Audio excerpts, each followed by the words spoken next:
weather warms, we start to crave lighter ingredients than we've been indulging in all winter. And fresh new ingredients are popping up on supermarket shelves and restaurant menus. I'm here today with Chef Galen Zamarra at his hyper-seasonal restaurant Almanac in New York City. We're going to get into the kitchen with Galen and find out what he's cooking up for spring and just why eating seasonally is so important.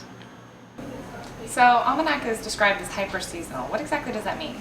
Basically what it means is not only is our menu seasonal, but really dish by dish. We don't so much as just come up with a new menu spring, summer, fall. It's kind of like this dish right now, maybe it has rhubarb in it, and in the beginning of the season, the rhubarb's green, it's a little more sour. So what we do with it is different than later in the spring. It'll be pink, it'll be sweeter.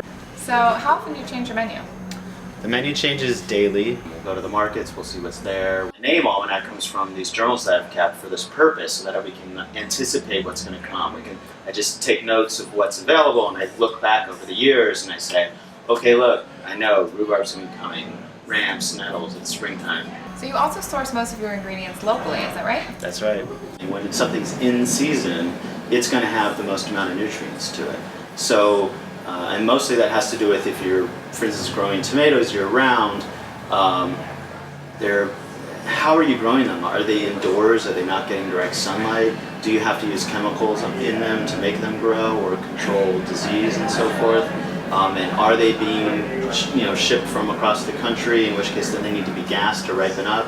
So there's a lot of question marks on something like that. So when something's in season and there's this natural law that is following, it's going to have the most amount of nutrients and it's going to be best for you. So tell us about this carrot falafel that we're going to learn how to make. It's kind of a byproduct of making carrot juice. So when you make carrot juice, you get this carrot pulp afterwards. And I've always been looking at it like, I wish there was something we could do with it. So I had an idea to make a falafel out of it. So we use it sort of instead of chickpeas. And we roll them up and fry them. It's served with some grilled baby vegetables, baby carrots, baby onions. And there's a dill mustard with it, which is really nice. It brings a lot of freshness to the plate. There's like dill and mustard and it's bright green. So yeah, it's super fun. Well, I can't wait. Let's check it out. Definitely.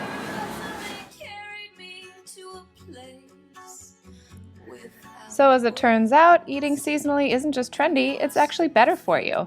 And when food comes straight from the source to your plate like it does at Almanac, that's quality you can taste. Sounds like we should all consult an almanac before grocery shopping. But until then, we have the restaurant. Thanks, Galen.